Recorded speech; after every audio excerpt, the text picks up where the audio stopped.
Forgive me if things get heavy, but the sixth commandment is Lo tirtzach, thou shalt not murder.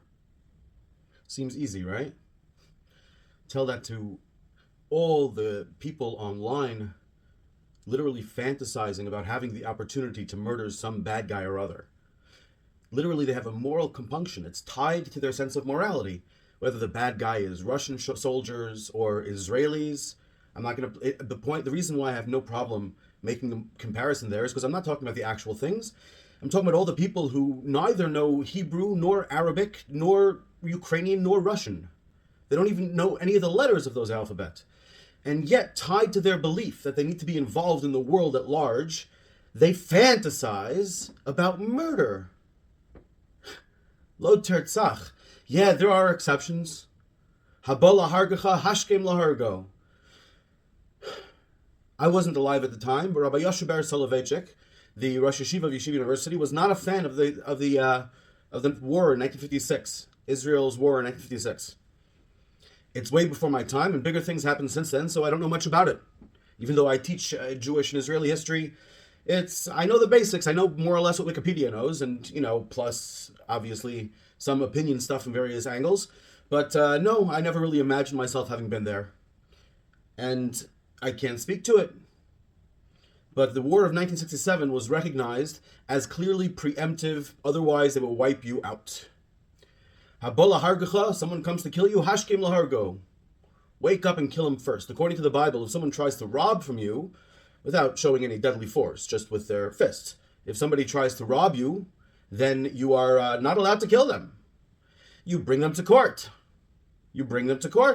I mean, the policeman in these days, you call the constable. Whatever it is, the system that the Torah tells us to have. You utilize the system the Torah tells you to have. Whew. But hababa machteret, if somebody is coming in a tunnel in the middle of the night, well, that's somebody who is not brazen. That's someone who recognizes that what they're doing is wrong. They are cognizant and certain of the fact that what they're doing is wrong. They're not doing it in front of the whole world. That's a different thing. Someone's doing it in front of the whole world.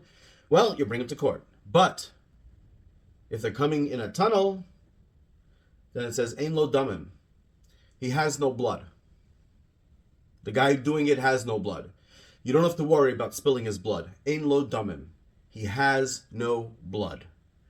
Because it is presumed, this is what the oral tradition explains, I assume that it's probably presumed by everyone automatically, but I don't know. It's presumed that if he's coming in the middle of the night, he'll kill you before he lets you stop him. If he's doing it in the daytime in front of everybody, that's not his concern. Again, unless the person is showing physical force. But if someone, hababa machteret, if someone's coming, hababa machteres, the way I've been pronouncing, but if hababa machteres, if somebody comes in a tunnel in the night, something that they believe is wrong, they know society regards as wrong, even if they have no weapon. They have no weapon. Ein lo damim, the person has no blood, because you assume that they would kill you. Preemptive is correct to use. And that's really where I think most people would end this discussion, but I'm not going to. I'm not most people. And if you stick through it, then you're not most YouTube viewers either. The Torah tells us, Lo sa'amod al dam reyecha. Do not stand on your... It's usually translated as brother's blood, but it's not. It's reyecha. It's your neighbor's blood. Your friend, love thy neighbor as thyself. It doesn't mean neighbor. Reim means friends. It means friends. That's what it means. It's another word for friends. The presumption is that everyone living in this society is friends. You may not know the person, otherwise we would tell you his name or relationship to you, but everyone in the society is a friend. Love thy neighbor as thyself. It's not literally neighbor. That's not what it means. Again, there's different... that you can't expect the Torah to be using the same language as our modern English uses. We don't have words for this concept. What, your comrade, your colleague, your co-citizen? Greetings, citizen. No. If anything, your fellow God, lowercase g. If anything, your fellow God. If not, at least reyecha. Your friend. That's the presumption about how this works. Do not stand on your friend's blood, which the oral tradition explains to mean Not literally don't stand on. It's not nice, if somebody just killed your friend for you to go dancing in his blood. If they put a YouTube video up on that, it'll get a lot of views, but it's understood to be against politeness to dance on your friend's blood. Lo samur al dam re'echa means that's what you're doing. You are standing on your friend's blood if you fail to prevent his death. If you fail to prevent his death, you're standing on his blood. If you fail to prevent, if he has a marriage, and you fail to prevent a good marriage, you're engaging in some level of adultery. If he has freedom, you prevent him from having equal freedom to you. Love your neighbor as yourself. Love your friend as yourself. Your re'echa, as yourself. Not more than yourself. Not more than yourself. It's your fellow God. As yourself. And just like Maimonides tells you the laws very clearly. Rambam, same person, Maimonides, Rambam says that it means the same way that you care about your finances, you should care about your friends' finances. Except in this case, who's your friends? All of Israel. Everyone who is part of the covenant. As we mentioned before in commandment number 4, including the ger. Ger today we translate as convert because Jews don't have really a land. This needs to be fixed. You can watch my videos on these subjects, but it means that you shouldn't have anybody among you who's not one of you. It's not money, cultural, it's monolatry. No, that means something else, but I was going to say monolatry, but that means something else. It's that everyone has to believe in the same culture, the same one God, the same non-God, more importantly. That's the first part of the first, second, third, fourth. The first, second, and third commandments are all about this that you think is God, whether it's the name or some gorgeous, like most of what you own, you turn into this golden image to represent that everything you own is worth less than something bigger than yourself. No, not that either. Anochi, who is he? The one who took you out of Egypt. The one who gave you life, the one who gave you freedom. And that's the same thing that you owe to your friend, to everyone else in your society. Isaiah calls us, and I say us, you're part of this society just as much, Jews or not. If you understand me, we're in the same society. Isaiah calls us the people of Sodom and Gomorrah. He calls us the people of Sodom and Gomorrah. Our justice system is the justice system of Sodom and Gomorrah. Laws are good, laws are important, but the way that the laws can be used, even the devil will quote scripture for his own purposes. The way the laws will be used. Sodom and Gomorrah. Now, if you want to know real Torah law, here's real Torah law. A few chapters later here in Deuteronomy. Ki motzei cholol ba'adama, asher Yehoah Elohecha nosein lecha l'rishta, nofel basodeh, lo noda mi hikahu. If you find a corpse in the land that Yehoah your Elohim gives you, in the present tense, gives, it's constant. The responsibility is constant. The land both means all of us together in the land of Israel as the center, as the capital. In a messianic world, the land of Israel and Jerusalem and the Temple Mount would be the capital, but the whole world will be part of this society, one way or another. One way or another is not a threat. One way or another means I don't know the precise form of what government in the Messianic era actually looks like, okay? I'm not going to pretend to understand all the things at this moment. That's what I mean. But it also means in your land, the land you're standing on, the fact that you have an earth beneath you instead of above you. Ki yimotze cholol ba'adama. If you find a corpse, cholol literally means empty. If you find an empty. Ridiculously, you look at the difference between how the word cell, C-E-L-L, is related to the word cell, like a prison cell, because the word cell means empty. The first microscopic views, the cell looked empty. They couldn't see the subcellular organelles and DNA and all the other small stuff going on in there. So the cell called it empty. That's a dead thing. They were looking at cork also, because the cork actually is empty because it's dead. Yeah, okay, I guess then it was wise. A cell for a dead thing, not for a living thing. Ki yimatzeh chol b'adam, if you find an empty in your land, asher Yehovah Elohecha nosen lecha, that Yehovah your God is giving to you, l'rishta, to inherit. Yeah, you inherit it as long as you deserve it. That's what it says here. I'm not talking about the state of Israel. I say all the time that, unfortunately, by the correct standards, I'm not going to discuss it further now. Nofel basada, it's fallen in the field. Lo noda mihi kahu, it's not known who struck him. Right? Lo noda mihi kahu, it's not known who struck him. You might think, that's the yeshiva sound. And when you say these things, when you speak this way, you might think that it means that necessarily somebody killed him, that there's evidence of foul play. No. The Bible preempts your mistaken concept of that, excluding what they call acts of God, excluding things that are not foul play, but ultimately are friggin' foul play. Nofel basada, fallen in the field. That's why the words matter. It's why it's worth... There are people who try to learn some Hebrew, Christian people who try to learn some Hebrew. And it's not because they're intending on becoming Jews. Many of them never met Jews. But they recognize there is a wealth here that is lost in even the very best translation. And I hope that some of these people are watching at this point. I know that some people are watching at this point. So it's fallen in the field. Lo noda mihi kahu. And therefore, it's not known who struck him. If you find someone dead, fallen... If someone died in the city, it's a given. It's a biblical given that, of course, everyone will... It's not possible there should be homeless people in the city? That there should be people that you can't pay for good medical care? The Bible doesn't see that as a possibility. Lo tirtzach, this commandment, do not murder, is also lo ta'amod al dam re'echa, don't stand on your brother's blood.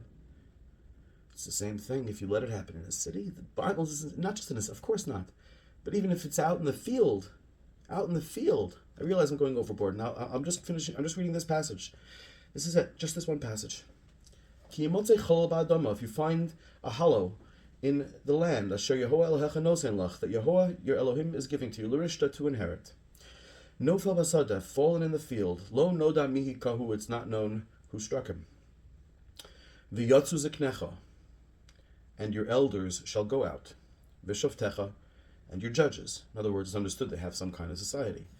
But we talked a little bit, I think, I'm not sure if we talked about it actually, agentism. The concept that I'm not responsible, someone else is responsible. That's the Stanley Milgram experiment that's shown that people will do horrible, horrible, horrible things if they believe it's someone else's responsibility. I only voted once, and I had a good reason for it.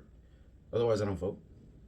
If you vote, you're responsible. People say if you don't vote, you're responsible. I'm not trying to give you literal advice right now, because obviously my main factor is voting doesn't really matter because whatever, etc. But in a sense, if you're part of a society, forget voting. Voting is not the thing. You're part of society. You interact with people. You have abilities. If you find this meaningful, if you find that what I'm saying, even though I'm sure there's a lot of things I say that are upsetting to everybody, but just different things to different people, So in my attempt to be honest here, I'm sorry for every kind of mistake that I make, and it's non-intentional. That's my request to you. Please understand it's non-intentional. It really isn't. It's just that I'm speaking to the whole world at once in theory. So, if you find it meaningful and you have the ability to pass it along, if you have then it's you have the ability to do something. Like I said in the preamble, how as a child I almost ended Putin before he started. I didn't, but I did save someone's life. It's got to count for something. It's in the preamble there. It's in honor of the individual who is sponsoring this series. This is part of a series on the Ten Commandments. The playlist is on my channel, YDYDY. So, v'yotzu ziknecha, your elders go out. They're the ones who understand things. They've been around a while. They're your seers. They've seen the past, therefore they can see the future. They're your elders. They can be of any age in theory. Really, literally. But the word is elders for a reason. V'shoftecha, and your judges. They are, after all, often elderly, and besides, they're not cut out for judging. They're different people. They're different categories. The land of Israel is supposed to have just one God. Just one in unmentionable worship. something you don't even speak its name. You worship it through your thoughts. People misunderstand the whole sacrifice thing. It's understandable because by the time, by the time of written history, the whole sacrifice thing had already gone down the drain. But the sacrifice thing, the way the Bible explains it, the Torah, the 5 books of Moses explains it, is that it matters what you're thinking. If you bring the sacrifice and you're not there, this is an animal often that you yourself raised. It's not an animal usually that worked. It's and you walked with it now to Jerusalem, right? That you probably didn't have a cart. You walk with the animal for a couple of weeks. You care a bit about the animal. Plus, it's a huge amount of your money. You're sacrificing a huge amount of your money, and you go to the temple, and you put your hands on it, on its head, and there's a sense, you're touching its life force, right? You relate to the animal. You had to walk with it and guide it. You had to guide it. You were taking care of it. You were feeding it, and then you have it slaughtered, and the blood sprinkled even on you. And you partake of it. You eat in celebration. You enjoy its meat. That's why veganism makes a lot of sense too. The way we regard meat today is a little bit nuts. Animals are, the Bible clearly cares about animals, very, very clearly. Can't get into it right now. Whew. But yeah, can't get to it right now, but it definitely does. I eat meat, a sinner like anyone else. Complicated to discuss. But sacrifice was a real thing, and what mattered most of all, in fact, it didn't count. It didn't count. Your guilt is not expiated. And no one's going to know. It's not that your shame is not expiated. If it's a matter of shame, everyone sees you bring the sacrifice. You don't have to say what was in your heart, what was in your mind. The Torah says, if your mind is not on the subject, on the matter during the sacrificial process, the whole process, if it's not eaten in holiness, if it's eaten just put part of a sandwich, something, right? Although there are on the Passover, it is eaten as part of a sandwich, with the Passover unhappy bread, because there's some element of unhappiness to the fact that even though we're eating anyways, again, the Bible is amazing. The Jewish language that we inherited through this is just amazing. Not everyone speaks it correctly. I'm not saying I speak it correctly either. Do my best. And you'll see in a moment why understanding the biblical world, the biblical agricultural animal husbandry world, the world in which the Bible came, you'll see why it's so important right here. V'yotzu ziknecha v'shoftecha, and your elders and your judges go out. Umaddu el ha'orim asher svivois hecholol, and they measure between the cities. This is unbelievable. They measure between the cities that surround the corpse. You understand the expense that this takes? Especially Israel is a hilly country. There's hills, as you'll see in a moment. There's hills, there's crevices. It has the lowest point on earth. It has an extremely high point in the north. Israel it's a land that has everything. The Torah tells us it has everything. Israel is a microcosm of earth. It's God's own country, as they say. Fortunate are those of us who can see it at times. Fortunate are those of us who can see it at times. So, this took great expense, and it was a big deal, and everyone knew about it. It was impossible not to know about it. It was impossible not to know about it. They made a circle around the entire area. Part of it, of course, is practical. It might bring out the murderer. You can't kill the murderer. The Torah has complicated procedure, whatever. In some things, it doesn't spell things out at all, actually. There's room for those of us who understand Torah well enough. For those of us who have tried our best, there's room for us to incorporate everything that we know about the world up to this day and in our day. That room is there. That's part of Torah. Everything is interpretable through the language of Torah. The 5 books of Moses. So, they measure between the cities that surround the hollow, the corpse. V'haya, and it will come to pass, ha'ir ha'kroiva el ha'cholol, they will find a city that is closest. Now there are people who study, students who study, I studied as a small child, a large amount, all day in yeshiva, about what do you do if there's 2 cities precisely the same close? Okay, I'm mocking it because it's deserving of being mocked.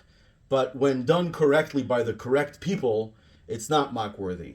When done correctly by the correct people, you want this level of legalism. When your chief legal officer, when the Poisek Hadar means the decider of the generation, or literally the cutter, just like something cut can't be put back together again. The cutter of the generation, the person who makes the final decision. When your leader, Rabbi Moshe Feinstein, lives in New York, in a third or fourth floors up, in the poor neighborhood in the Lower East Side, he's not engaging in legalism for pay.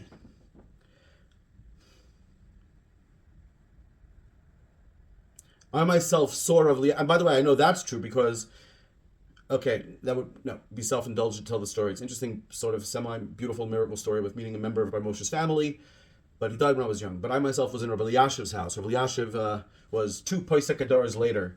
I was never in Rav Shlomo Zalman Auerbach's house. He was the middle one, so I don't know, what his home looked like. Although it's safe to assume it wouldn't be that dissimilar. But I was in Rabbi Elyashiv's home. And it's a small little place. And even when he was very, very old, he would have to walk up these rickety outdoor stairs. And it can get really cold in Jerusalem.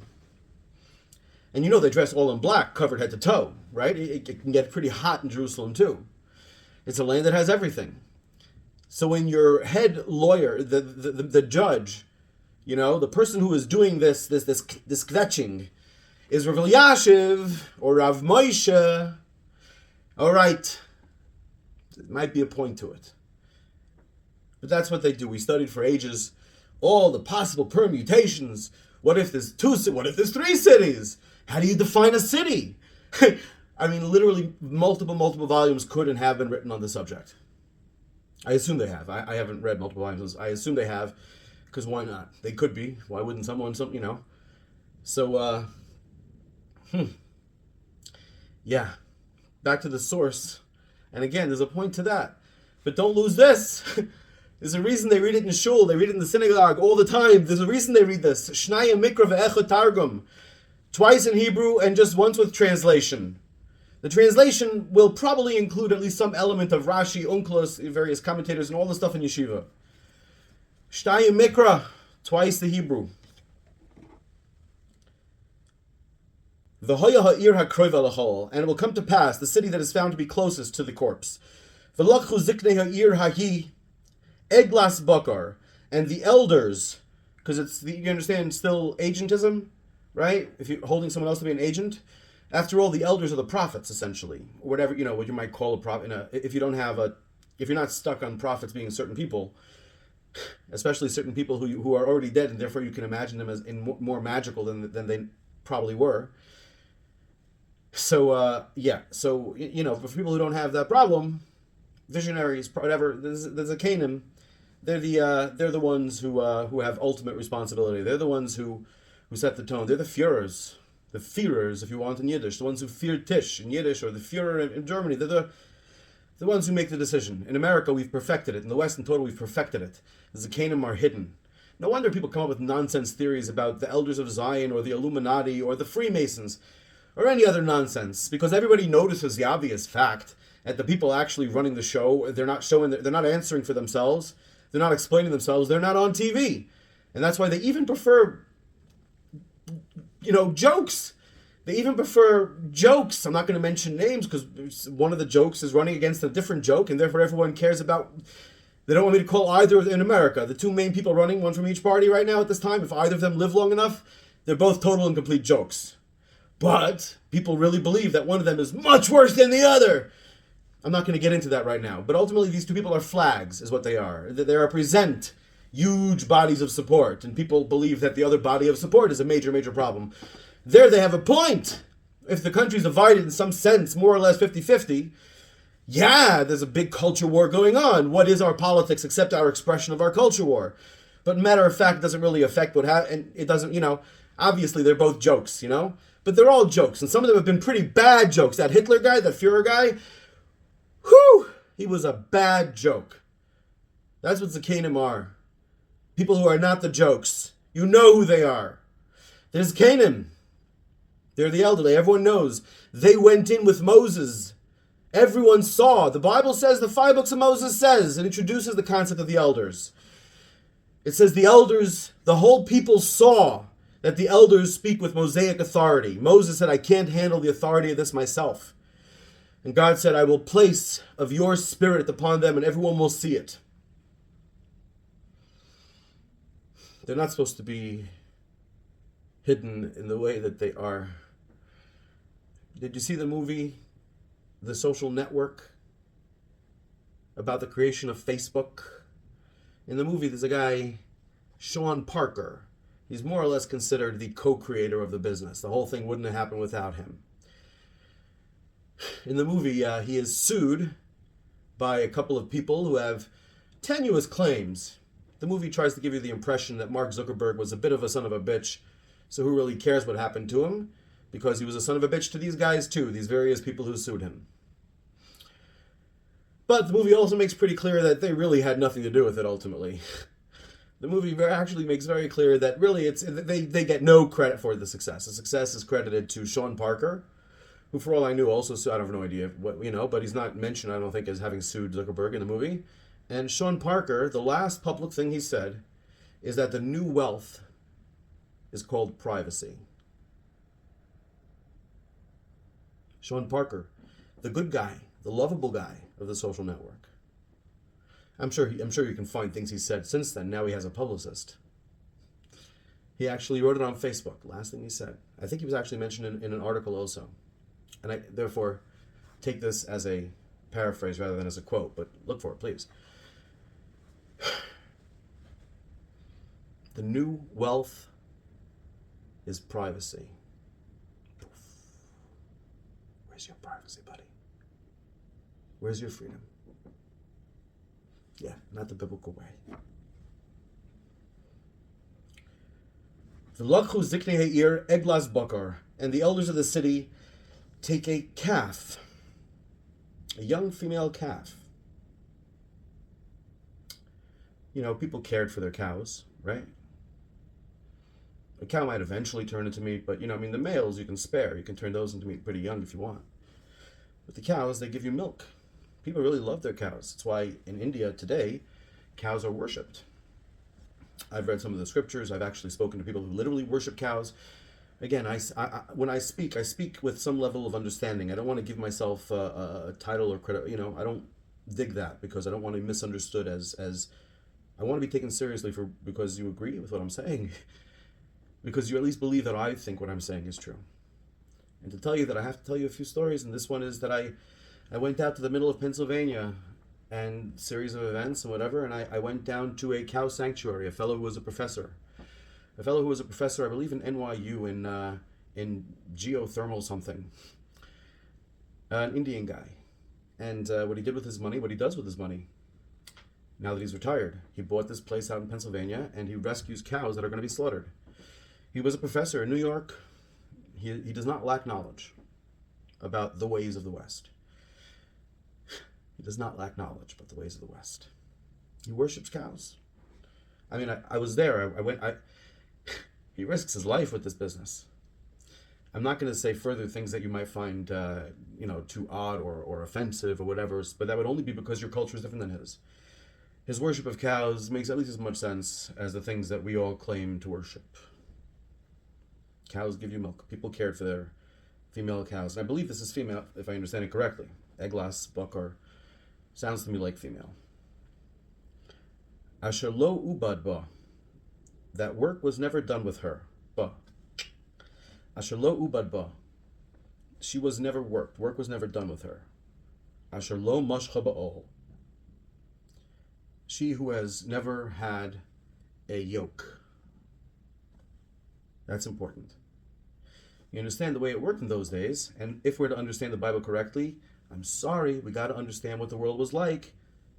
In theory, this part right here, in theory, was spoken 3,461 years ago. And it was definitively spoken by the evidence that you see on the other videos. This section is not from Ten Commandments. Ten Commandments only has lo tirtzach, don't murder. I'm explaining to you here, don't murder, from a few chapters later. You can only put small enough things in the if you want people to memorize you word for word. This is not for kids. Ten Commandments works for kids too, more or less, mostly. At least earlier ones. This is advanced. This is Ten Commandments advanced. This is telling you, the people who are in charge, hey, hey, hey, this is your time to face the music. You're going to face the music. You're going to publicly face the music in front of everybody in all these cities, whether you catch the guy or not. I mentioned that it might be useful in terms of possibly catching if it was done by a killer. But I also mentioned how clear it is that there's not necessarily a killer. The person could have gotten sick, certainly could have starved, could have been killed by a beast. Could have fallen. A lot of things could have happened. And the elders are responsible, and the judges appointed by the elders are responsible. So in those days, an animal would have a yoke put on it before you even take it out to work. It has to get used to the yoke. You start that pretty young, right? With humans, we do that too. With humans, usually girls get their ears pierced in America, or in not so long ago China, have their feet put in the certain shape to fit the special shoes. Whatever, if people are intended to conform to a certain size, there's different things in different cultures. Then they start really young, For boys, there's literally the cutting of the thing, right? They start that at 8 days, get the hard part over with. So they put a yoke on pretty young. This is talking about a pet. This is your pet calf. Elsewhere in the Bible, we find the concept of pet sheep. People, all the love that people now put on dogs and cats, apparently we're more naturally putting them on pet sheep and goats. The wealthier people had dogs and cats in ancient times. You see it, Anubis and whatever, the various, you see it in Egyptian stuff. The cats, dogs, we all know the history. Well, we don't know. The dog history is interesting. Humans have been going back with dogs for a long time. But that was very few people, actually, who had relationship with dog or cats. Most people hated dogs and cats, really, really did. And to this day, most people still hate dogs and cats. Dogs and cats, except as pets, they're a tremendous nuisance. But sheep, people really loved their sheep. They gave them good stuff. Their sheep and their young calves, especially. This is a pet. The Bible doesn't waste words. Again, there are people who are presumed to memorize this letter for letter. I think that goes without saying. It doesn't say it here you have to memorize letter for letter, but it does say you have to write it yourself. It does say here in the 5 books of Moses, everyone should write the whole thing for themselves and carry it around with them and keep it with them. And it says the king, when you become a king, you think you're above it? You're doubly not above it. When you're a king, you have to write another copy of the Torah. And there's extra commandments that apply to you too. But you have to write a second copy of the Torah. And you have to have it with you at all times. Yeah, I'm pretty sure there were people who understood too. I'm pretty sure it was written in such a way that it was presumed that plenty of people would know it by heart. So the Torah would not waste extra words. So when it tells you here these words, not only it has to be a young calf, but also it was never worked, and you never had to break your and its heart by putting the collar on it. Collar is the right word here. Collar is the right word. Sorry for dog owners. But collar is the right word. To some degree, well, you're the owner. You know that, right? This is talking about something a lot closer. It's talking about your child's close friend that you're raising with your kid. That's what this is. So v'horidu, and they take it down. Ziknei ha'ir, the elders of the city. Hahi, of that one. Right, before all the people from all the cities, obviously.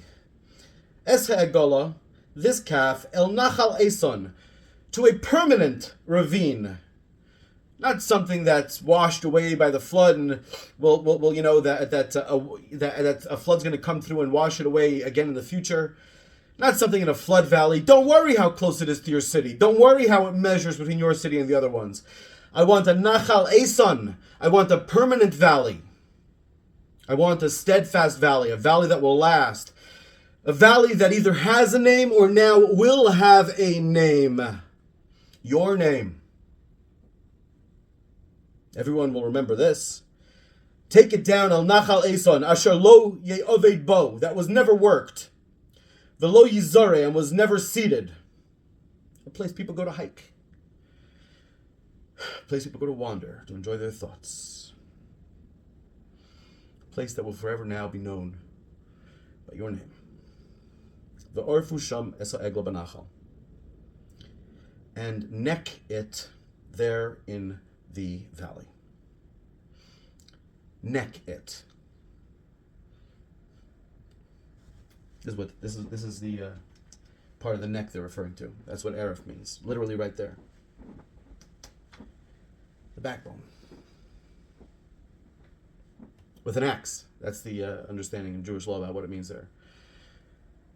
No slaughter here. No kosher slaughter. No slaughter which I won't discuss. In other words, forget about no biblical slaughter. That's what we're saying. No biblical slaughter. No slaughter of traditional Jewish ancient understandings. No slaughter where your primary concern is that the animal not be suffering. No slaughter where your primary concern is that the animal not have been brought to suffering, brought to its death through suffering. In other words, you might go and bow and arrow an animal, or you might stick it with a shiv. You might chase it down any which way. You might put it in a trap where it breaks its legs. Have it fall somewhere where it suffers and, dehydration, has to eat dirt. There's all kinds of ways to catch it. The Bible doesn't want that. The Bible wants you raising the animals. You should have a relationship with the animals you eat. This is real. This is a relationship. Whew. And the Bible makes that clear, by the way. What I'm saying right now is there are all the laws of treifa, all the laws of unkosher. After an animal dies, after it's killed properly, and the way you kill it, you have to check the knife back, again, whatever. There's so much, obviously, you understand that I have to cut short, right? Let's focus on, okay. So, you have to check the knife to make sure that there's no nicks. How do you know there's no nicks? Check it against your thumb and against your finger too. If there's a nick, it'll cut you. How's that? Make sure there's no nicks. Make sure the animal dies immediately. Amazing. And to make sure you don't do it in some way, and make sure that the animal's not wounded beforehand. After it dies, you have to do an autopsy. Bear in mind, Jews don't do autopsy, or I shouldn't say that, but traditionally, Orthodox Jews, in the generality, don't do autopsies on dead people. You got to do an autopsy on every animal before you eat it to make sure it was not wounded. Because the presumption was that, of course, all the Jews are taking care of each other. Why would you possibly have to do of course, you're living in an environment, what could you possibly learn from an autopsy that you don't see before your very eyes? Even for animals, we do an autopsy to prove that it was healthy until the moment that it died. That it wasn't captured, that it wasn't maltreated. It wasn't maltreated in any way before it died. That you're eating it after having treated it well. Tell me someone who does that.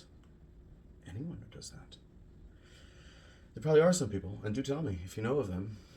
And don't mention the famous people that we know. Because don't mention, there's no point. You can mention them in places where it's relevant. If you think it's relevant because some famous people who claim to be doing proper slaughter are claiming to do it in the name of good values, when in fact we know that they aren't really good values kind of people, fair enough. But bear in mind what I'm trying to do here is to, I don't know, man. On the one hand, it is a time for war. The world is at war, and I'm trying to stop it. So, if a few egos get hurt in the process, whatever. But at the same time, I truly don't want people to misunderstand.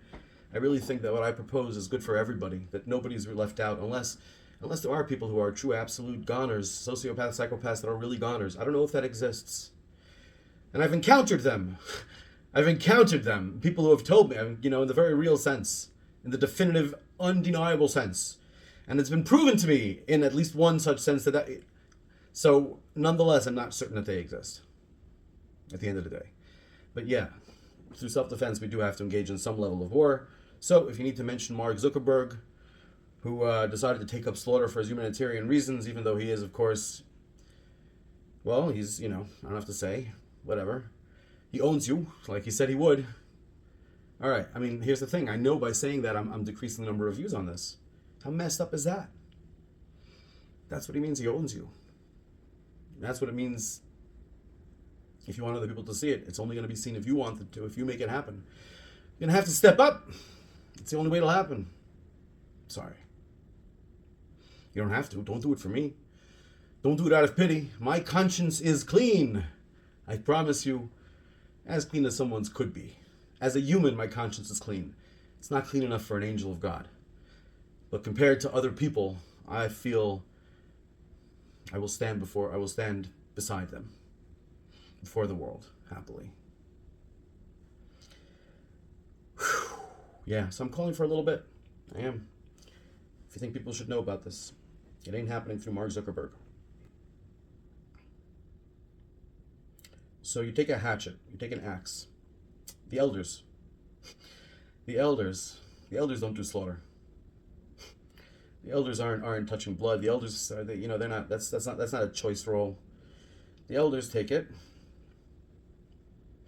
and they neck it, they backbone it in the valley. They take it to the lowest place. It's going to be around forever.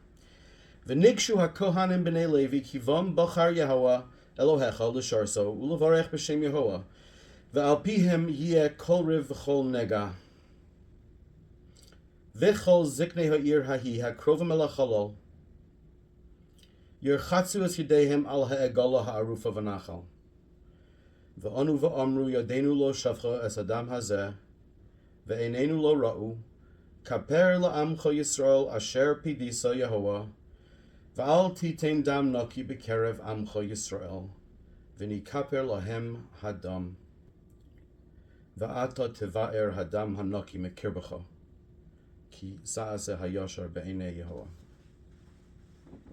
I had to read that all in one fell swoop because it doesn't break up into verses. It's the biblical verses and chapters are not real. I mean, some of them might originally be somewhat real, but we have alternate ways of doing it, and it's quite possible that some things were lost. If there could be a one-letter difference in the actual Torah scrolls of letters between Ashkenazim and Sephardim, and 9 with the Yemenite community, which is of equal Masoretic value to the Jews. If we could have 9 letters difference, it could be that that some verses weren't in the original version. It could, I mean, not verses added. What I mean is it wasn't necessarily broken up that way. And it could be the chapters, and we have better than the current chapter things, which is not of the traditional perspective at all, really. I mean, it's at times naturally it follows it, but it's but this case it's all one big thing. So, v'nigshu, and they come close. Who comes close? They all gather to wash their hands. Check this out. One thing to mention to you, by the way, is that the word wash that's used here in Hebrew is the opposite of the word murder.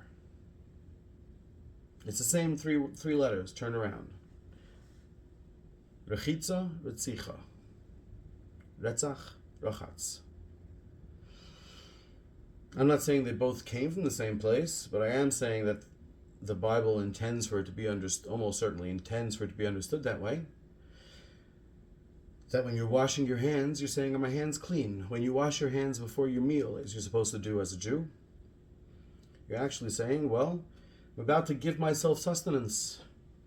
Are my hands really clean? From the last time I gave myself sustenance until now, are my hands clean? Have I done good? Have I done good? Doesn't just mean moralistic against others. Like I said, love your neighbor as yourself. You are citizen number 1. You are. You're citizen number 1. You're not allowed to sacrifice for someone else. You're not allowed to. You're citizen number 1. But take care of number 1 doesn't mean that. You have to love your neighbor as yourself. I started saying before, Maimonides Rambam, he says that you have to care about their finances just like you care about your own finances.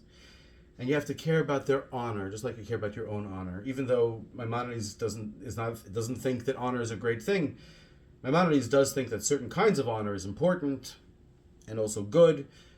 I'm not going to get into a complicated thing on that, but he understood that in general, and he explains at great length in other places in that same section, that honor is not, it's done wrong, not a good, right? Nonetheless, however you define honor, that's what he says. However you define honor, whatever kind of honor you want or dishonor you don't want, make sure that reyecha, all your people, have the same. Whoa! So, So any society, Jew or Gentile, that claims that it's following this is just All right,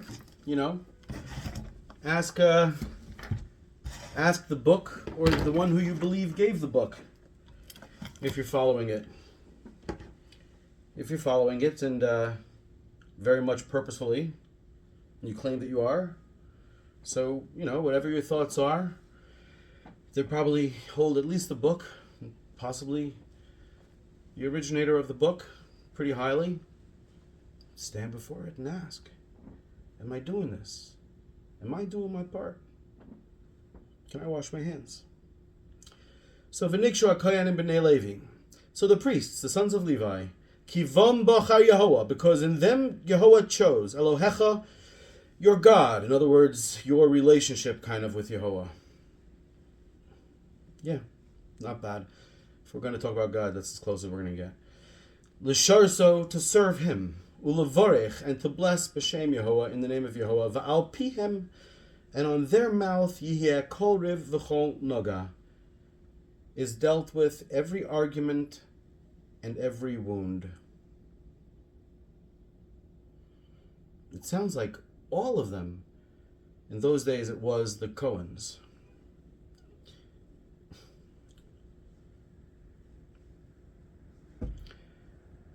I would like to believe, sorry, this thing was a moral dilemma you just saw happen in my head. This is what I should do, as best I can tell. Please show me evidence that people whose last name is Cohen or Katz, in the generality, on average, take more responsibility in a good biblical manner for the Jews and for the world in general as much as they can. This chalal, by the way, it doesn't say the chalal's Jewish. We keep saying how everyone living among you is Jewish, is supposed to be Jewish. That's how you're supposed to make it happen. Not by declaring them. We don't sprinkle them with holy water. You don't dunk him in a thing and cut off part of his penis. That's not how you make someone Jewish. It's not what determines who should be here. My God. The empty one. It doesn't say Jew. It doesn't say Israelite even. They don't know who he is. It doesn't matter who he or she was. It's an empty one now. The great Vladimir Jabotinsky, separate subject, but the great Vladimir Jabotinsky, he said that the Kaddish, you may have heard of the Kaddish, Jews say the Kaddish after a death. They say it for a year after the death of a parent. Some say it every year on the anniversary of the death. They say it at the gravesite. The Kaddish doesn't mention the parent. It doesn't mention much to do about us at all as people. It says, may the glory of God be enhanced in the world. Jabotinsky explains, may the glory of God be enhanced in the world because with the death of a human being, the glory of God is lessened in our world. We have lost so much. And there's nothing that we can even say. Sure, we'll speak about this good quality or that good quality, but at the end of the day, what they had was a divine spark. They had a Tselem Elohim. They were made in the image of God, in the likeness of God. They were a fellow God. If you didn't appreciate it, if I didn't appreciate it, if we didn't appreciate each other as we ought to, woe unto us. And now that someone is gone, the Kaddish is supposed to say after it's no fault of our own after someone is gone.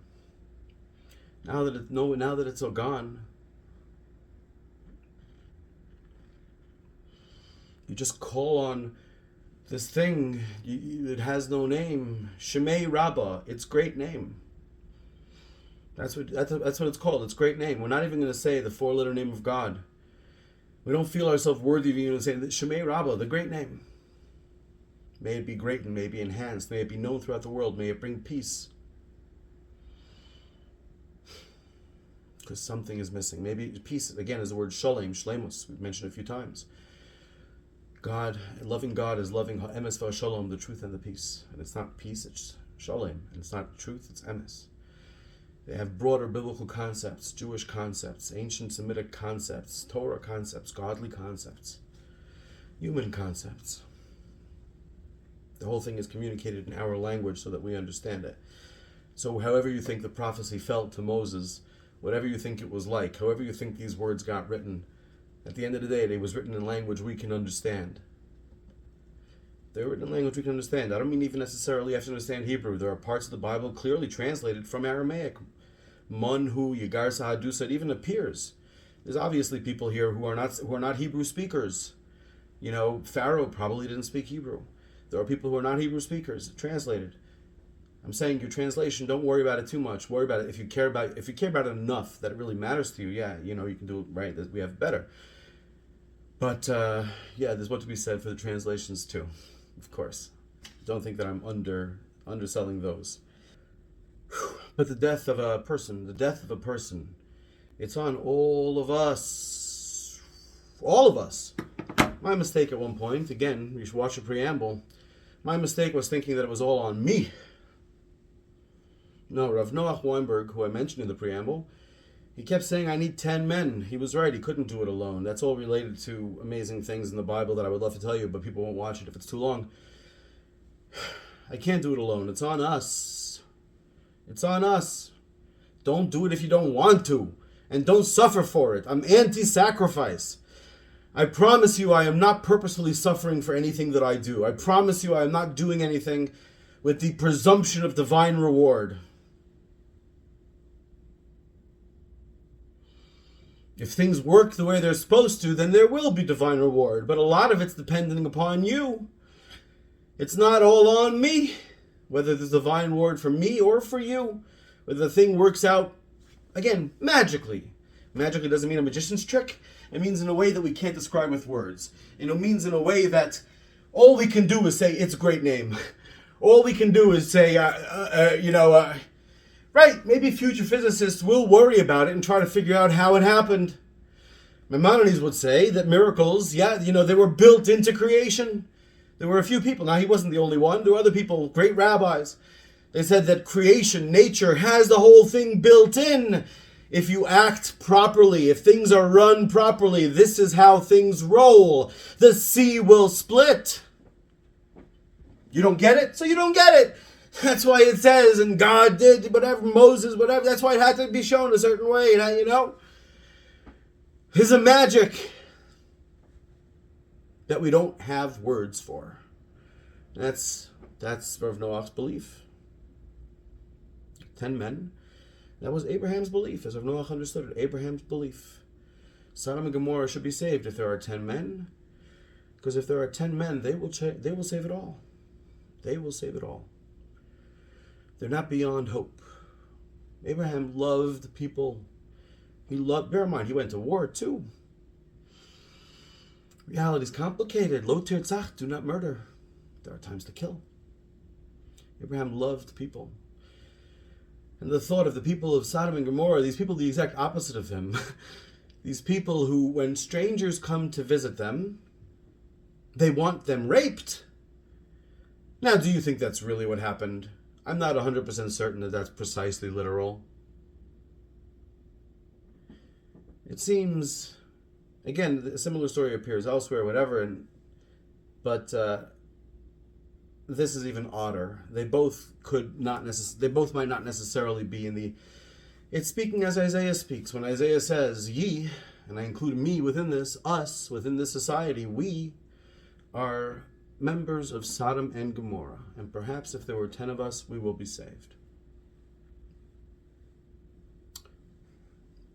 None of that has to do with me. I'm not a very effective person. Not alone, anyway.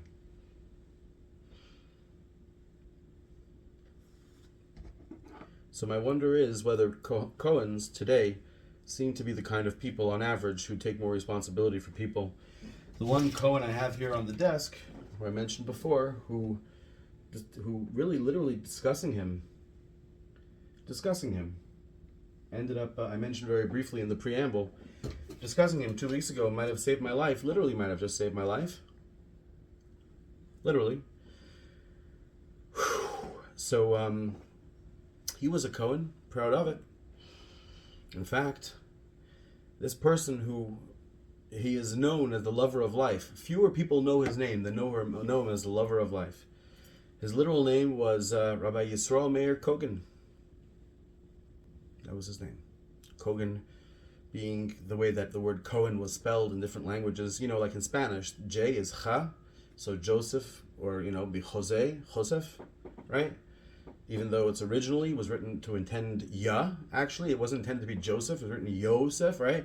The J, my mother's mother used to write my name, even with a Y, as a J. Like she couldn't, she grew up in Hungary, and I guess whichever language, and the part of Hungary that she was in is today part of Ukraine. At one point, it was part of Czechoslovakia. So who knows which language she's communing with over there? But the J changed, and that happens often in languages. And in this case, the name Cohen turned into Kogan or Kagan. You can choose your accent on this one. But it was really HaKohen. And he was a very humble man, but he didn't mind that people called him the priest. He was an incredibly humble man. He published this book, Chafetz Chaim, anonymously. He's like, I don't think that I'm the lover of life, and yet, you know what? He wanted to bring the Messiah really, really, really, really, really, really, really, really badly. So much so that he actually had a packed bag. He had a packed bag so that he's ready for the Messiah. And it wasn't just a magical thing. He was someone who took responsibility as best he could. The fact that the Holocaust happened thereafter, thank God he was dead for it. Thank God he was dead for it. No, of course not. Every moment of life is good. It's a horrible thing to say. And it might not have happened that he had lived longer. He lived to a long old age. Yeah. Ohev Yomim Liros Tov. Who is the person who loves life? Guard your lips from speaking evil. Guard your tongue, guard your lips. Yeah. He would study the laws of sacrifices, so that when he goes to the temple, he'd be able to do the sacrifices. This was a man who understood what the temple is supposed to be. This was a man who understood the connection between human and animal and what a sacrifice means according to the Torah. There were other rabbis of his age, and perhaps even, whatever, I won't get sidetracked. But so there's some bit of evidence of Cohen's still taking responsibility. Good. Good, very good. I'm glad to see that, because it was really bothering me. I was going to, I go down on the Jews here, which is easy, because I'm one of them.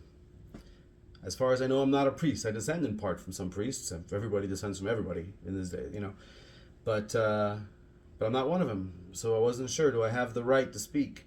I decided that I do have the right to speak. I do have the responsibility to speak, to tell Cohens what they're supposed to be,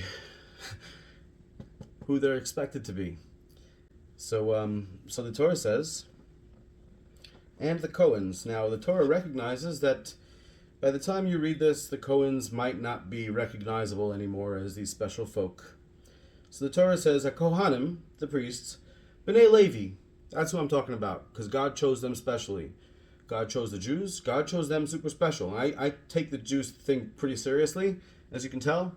But even though now I'm taking it from a perspective that many religious people would call atheist. Until we spoke more and we understood each other. But I think I would have to do a little bit of educating them as well, if I'm being perfectly honest. But whatever, but they might call atheist. I wouldn't be surprised. I've experienced it. I've called myself atheist from their perspective. From their perspective, I often call myself atheist. From those people who would consider me an atheist, I am an atheist. I'll say that very clear. Nonetheless, when I took it very seriously as a kid, I was bothered in third grade. I was really bothered why there was a kid in my class. People were playing out in the playground. And apparently some kid, he scraped his finger or whatever. He was bleeding, And a kid in the class who was a Kohen, but his last name was not Cohen. I believe I remember his name. So he said, "Oh, I'm a Kohen. I'll give you a bracha." Right? Apparently his father raised him with the concept that he's special in some way. And I don't know what he turned out to be. In other words, did he use his Kohanic powers for evil or for good? At the time, I was me. I was a little kid. I was 9 years old. My primary concern is why does he have the power and not me?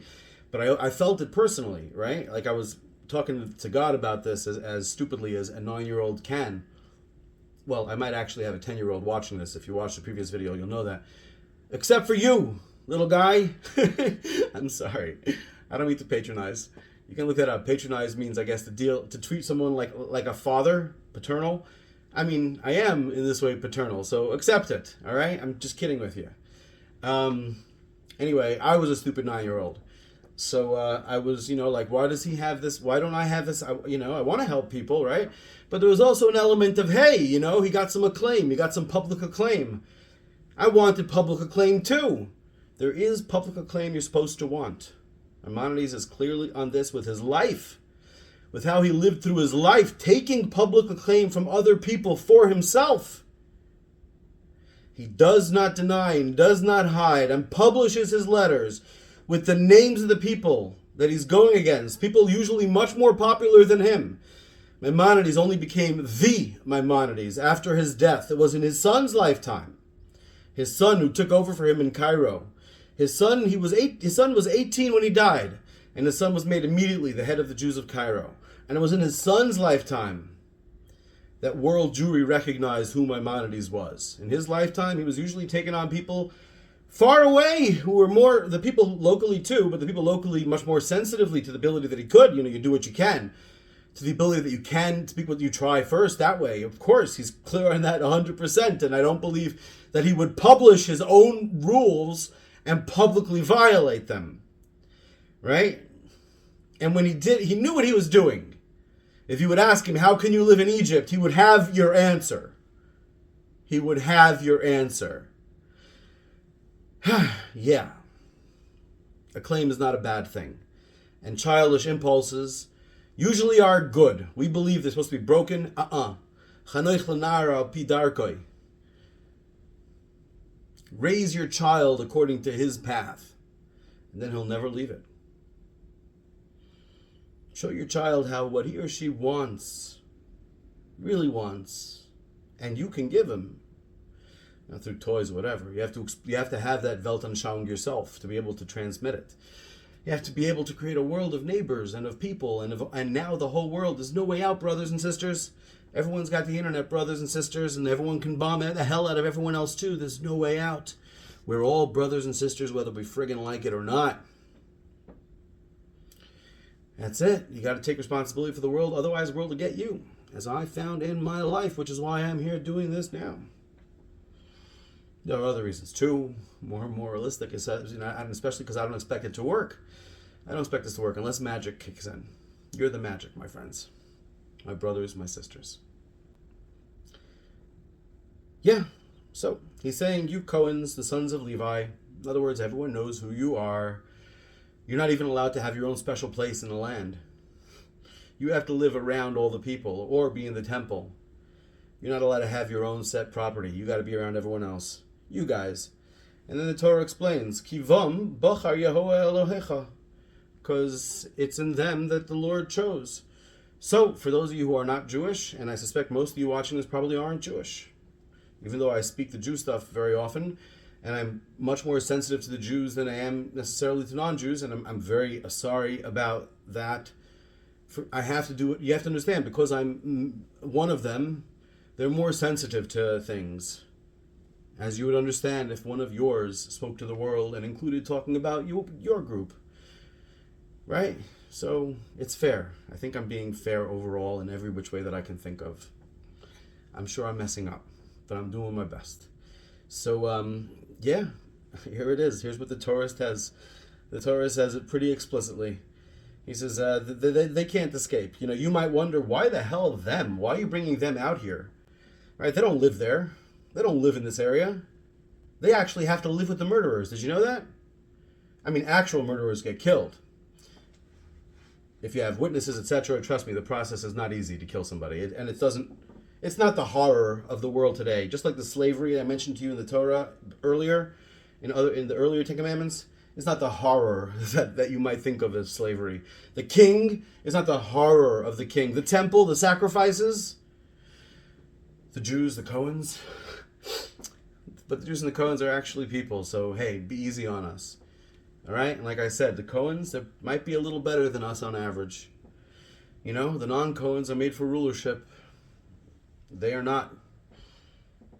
They are not. They had rulership under the Hasmoneans and they lost it. And Jewish tradition is not pleased with them. Even with the great Hasmoneans who created the Hanukkah through the miracles and all, and kicking out the Greeks, all that incredible stuff.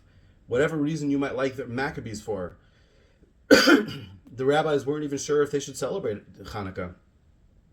Anyways, we're not going to get too sidetracked there. But it seems that it was more of a popular holiday for all the obvious reasons, middle of the winter, etc. Eventually it became popular in America because Christians had, etc. Same reason Christmas became popular, because it was the winter, the festival, common stuff. You know, if you know science and you know history, you know this stuff. But Hanukkah itself, they weren't pleased that the Cohens had taken rulership. Cohens is supposed to be a different category of people. Cohens serving in the temple, and Levites serving in the temple, and among the murderers. Again, does not mean actual murderers. That's considered unthinkable. Unthinkable. That's the point of putting it as lo tirtzach. Literally, just as short as you can put it. Lo tirtzach. If somebody accidentally killed somebody, what we might call manslaughter today. If someone accidentally killed somebody because they were reckless, they should have been more careful. Then it's a complicated procedure, but essentially they have to live among the Levites. The Levites have to live among them. The Levites are supposed to be this extraordinary. They have to move out of where they live and go live among the Levites. The Levites are these extraordinary people they're supposed to be. And just like the Jews are supposed to be extraordinary people. And whatever. Hey, you know, as a Jew non-Levite who has suffered for the Jew thing, you know, someone make me feel a little better. Prove to me that the Levites are suffering a little more than the average Jew. God forbid. I'm kidding. I'm kidding. I'm kidding. So it says, because God chose them. God, Yehovah, your God, chose them. You know, I speak to a lot of Christians. And there are Christians with all different perspectives on Jews. Or every perspective under the sun. And in general, the truth is, the more you know them, the more you know Jews. The more you know them, the more you love them. There is actually some truth to this. I'm not going to lie. There is I'm pleased about it, that people's personal interactions with Jews, yeah, I mean, everyone can point to a negative interaction with everybody from every group you want, especially a group, you know, especially if the Jews happen to be prominent, or in other ways, even if they're not prominent, but if they're separate from everyone else and act different, you know, whatever, and they got the noses. I'm kidding. I have a big nose, but the Jew nose is... whatever. I know the early history and I've researched it, so I want to talk about a lot of things. Anyways, but the more that they have personal interactions with Jews, the more they appreciate them. I recommend you watch a series here on a playlist. A full playlist here is just one conversation, one complete conversation beginning to end. It's called Latin Kings. Latin King. And it's about a guy in the Latin Kings, because you're in for life. It's a gang in America, a deadly gang. And it's his life story. The way we encountered each other was me just walking through Union Square, where literally it's the place. If you've seen like man on the street videos, just like videoing random people, unless it's, you know, they don't do man on the street in Times Square. That's just random people, kind of just like, you know, for no real interview stuff. But if you see any of the stuff, usually mocking, but, you know, which is terrible, but even also the interesting pseudo-provocative stuff, because it's packaged within 3 minutes, you know, then it's at Union Square. It's where you go, where your video, and you go over to people. It's all the time, constantly people doing that. Anyway, so this guy, I look like an easy mark, whatever, you know, and I don't blame him at all. As you'll see in this video, I don't blame him at all whatsoever. I think you'll see my impression. You'll see who he is yourself.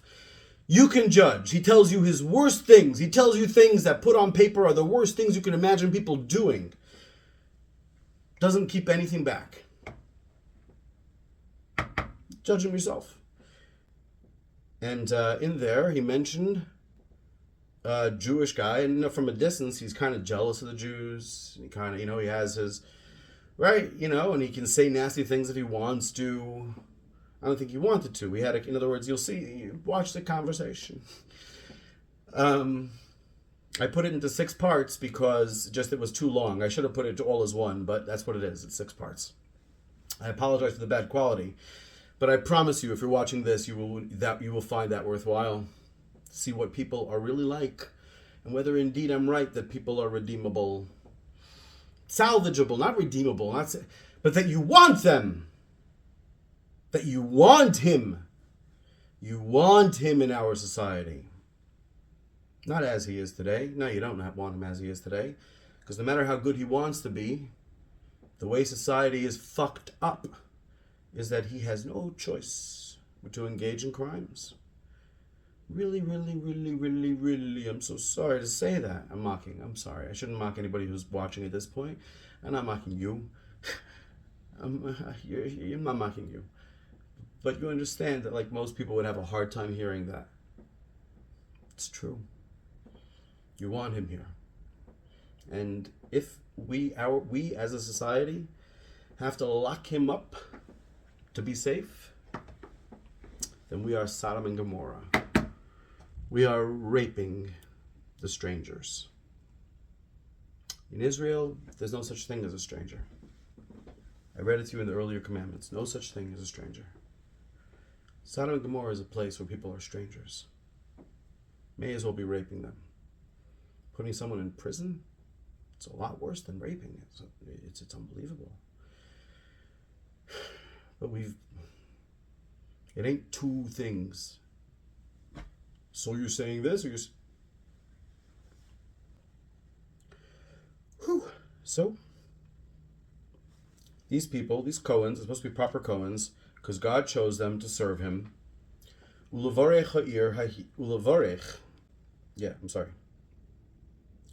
Right. So these people come close, and I'll finish right here. So, and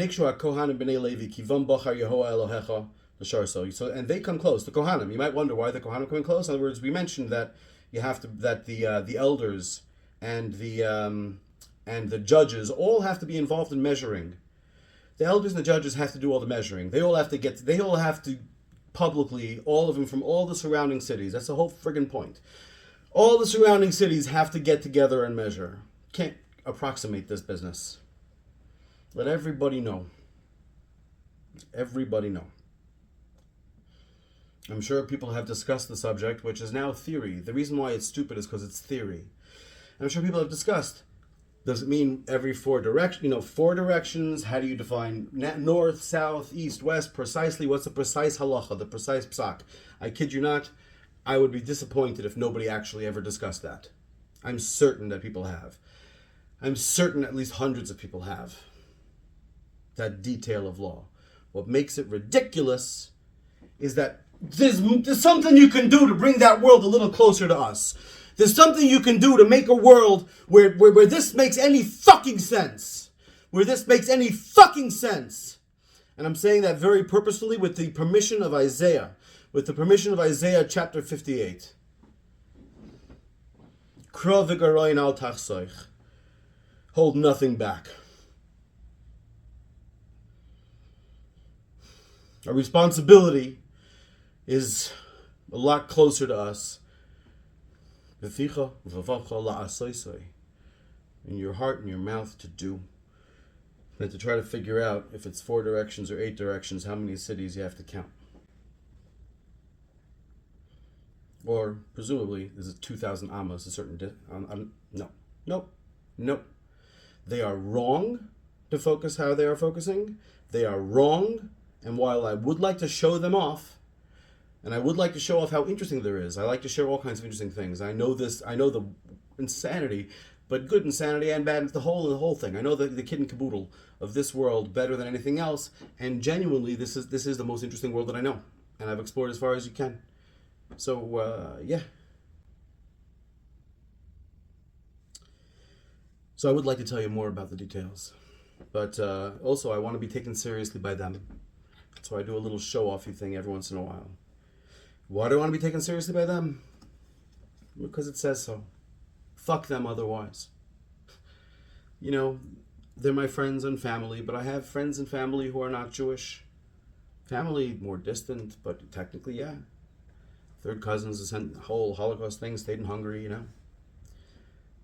Whatever. In general, the Jewish world, I attempted to take responsibility for all of them, and beyond that as well, but for all of them, they have not shown me the same courtesy. They have not shown me the same courtesy. Despite knowing 100%, despite being seen with their eyes, with their own eyes, they have not that I took responsibility for all of them. They have not shown me the same courtesy. The preamble tells you a little bit of it. There's much more. I don't owe them. Few people, Jew, non-Jew, whatever. But the reason the truth is, in certain things, Christians are closer than Jews. Sorry. The Christians are whatever. They're wrong. I've already spoken at length about it, and I'm not going to speak about it again. But because the Christians don't have all this, really, they don't have this. They have a simpler version. They have when recently Tucker Carlson spoke with Vladimir Putin just last week. Tucker Carlson, who certainly believes that you have to kill, as he phrased it in the interview, let me ask you, Mr. Putin, as a Christian, because he kept trying to get Putin to say something religious. Trump at least tried. He came up with 2 Corinthians, which apparently it's 2 Corinthians. Tell Jews this. And apparently, anyone who's been to church knows it's 2 Corinthians. So it was kind of funny to people that Trump is trying to show off the Christians that he knows Bible's my favorite book or whatever, Tucker had lower expectations of Putin, but Putin was talking about that with the Ukrainians and Russians share religion. Really, he started with that whole business. I'm not going to get into the Ukraine-Russia thing now. There's no reason to. I can solve the Israel thing for real today. I don't know if today, but I can maybe today. I can solve the whole real thing, the whole Israel thing. That's what the Talmud says. That's what the Torah says in the Tanakh. Today, if you listen to my voice, not my voice, if you listen to his voice, to God's voice, today, if I'm wrong about something and it's not speaking what you believe to be understanding to be whatever, I'm not speaking to fine, then speak to me about it. Let's see whatever but if you have to be damn sure, because otherwise you have a responsibility to stand up and speak in God's. I'm not claiming any friggin' thing like that, but you hear what I'm saying, right? We're trying. And the subscribers, there's so few of you. Technically, I said there's 8. Technically. The truth is that I realize now that there's 4 people who are actually officially on the thing. A 5th person who sent in money but did it through PayPal and didn't include, even though they asked me to send them a book, they didn't include their information, and I wasn't able to. PayPal didn't let me write them back. Right? Probably some setting that one of us has. Probably on his end is my assumption, because I can't write back to other people. Probably a setting he accidentally has. Do you want more privacy? Yes. A lot of people do that. Makes sense, right? So probably that's why it was impossible to contact him back. I can't send him the book. I can't put him on the rolls either. And the other 3 were related to something not necessarily sponsorship. I'm sorry, sponsorship or otherwise, but not necessarily subscribership. So I count them, but one of them's already a subscriber. I thought he was doing it on behalf of somebody else, right? So the other 2, I count them as supporters of this endeavor. They gave much more than $36. I count them as bigger supporters, technically, than the subscribers. Technically. But in reality, the subscribers, and them too, but I'm saying the subscribers, are people who are making this happen. I guess one responsibility I have to you is this. Whew! Damn, let me just... Yeah, this is big. No one's going to see this. Let me not say it here. Very few people are watching it this far. If you watch this far, please mention it in a comment, or, I have a responsibility to you. I'm asking for subscribership. I have a commitment to make to you. A very, very difficult commitment that I don't want to make at all, and that I have no responsibility to make to you. Even if you gave me $100,000, I don't have the commitment to make to you at all whatsoever at this point. The world owes me a lot more than $100,000. I'll owe you. You give me $100,000. Yeah, we have a special relationship, goes without saying. But I don't have this commitment to the world per se. Between you and I, we should discuss it. If you want to give me $100,000, let's discuss my level of commitment to the world. It would not be this high. I owe the world nothing. I owe the world absolutely less than nothing. I promise you that. I swear to you that. But I have a commitment to make. And if you're watching this, you have every right to ask me. And unless you yourself or your immediate family or someone, anybody, unless the money is going to food, unless that $36, not that $36, money's fungible. Money can be transferred. Let's be honest here. Unless the money is necessary for food. In other words, you're spending all your extra cash on giving food to people who need it. Unless all your extra cash is spent on giving food to people who need it, yeah, I'm expecting you to partner with me on this if you want me to take you seriously. Otherwise, So, yeah, $36. That gives you a month of me taking you seriously enough, yeah? I think it does. And you have a right then to ask me what this commitment is. It's a serious commitment. And I'm kind of pissed off because the world doesn't deserve it. So and it's really not right. But yeah, it's, I'm asking for some level of commitment. I'll give it to you. Hey, this doesn't apply if you've already subscribed. It doesn't apply to U8. This doesn't apply to U8. My commitment to the world, my consideration of it already is incorporating the fact that that the world has only gone so far as to make sure nobody sees my videos, but not to put me in jail. You know, yeah, you're already incorporated. If you subscribe today or beyond because of this, you can ask me what it is, and that's when it'll be made. Otherwise, it's not necessarily made. This whole chosen thing, like I said, not so great. I mean, not so bad. Really not so bad. I mean, I feel better about myself than I think most people feel about themselves. But I have a harder life than anybody else you know, more or less. I mean, in technical ways, maybe I'm happier in some senses, but if I talked about it, you'd have a hard time relating to me. It's been that bad. You'd just be like, whoa. Whoa, I thought that this guy was cool. I don't want to relate to anyone who's had it that bad. No, not that bad. I've always been able to sleep indoors in a place that was not a homeless shelter. A couple of nights in my car. Anyway, I don't have a car now, but when I did have it, doesn't matter. You get the point, I think. I don't owe people anything, but this chosen thing, it applies to Cohens more. So sorry, sorry. If you want to give any credibility to this, and you'd be wise to, as I mentioned before. The Torah is not against receipt of honor. The Torah is against receipt of undeserved honor. Be deserving. And it's even not so bad, the tradition teaches, to get the honor and then follow with deservingness. It's understood. The Torah says that one of the people whose sins are wiped clean is someone who is changed in status. When people get married, all their sins are wiped clean, their entire life. It's a new life. Because before that, they had no husband. Before that, they had no wife. Before that, they were a whole different person.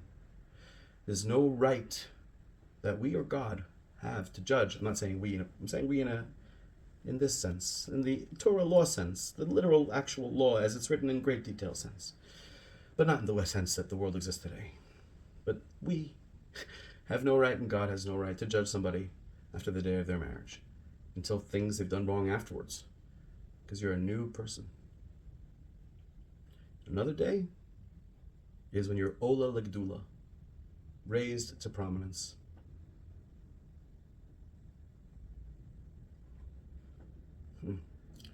I would give an example. I have a great example. I wish I could give it, but I can't. Because this person who was Ola Legdula and became a much, much, much better human being. I know this because he's a famous person. I know I've met a lot of famous people. And I've had meaningful interactions with a lot of famous people, including this guy who physically attacked me because I was trying to protect a woman he was spitting on. Not a joke. I was trying to protect a woman he was spitting on whom he did not know. And he physically attacked me. We argued over it right then and there about what does the Torah say. Yeah. I've always been a somewhat serious guy. I mean, I enjoy life. Serious doesn't mean not enjoy life. I take life seriously, like I said. So, he ended up becoming a great man. A famous man whose name I can tell you. But it ended very badly because of other problems in the world.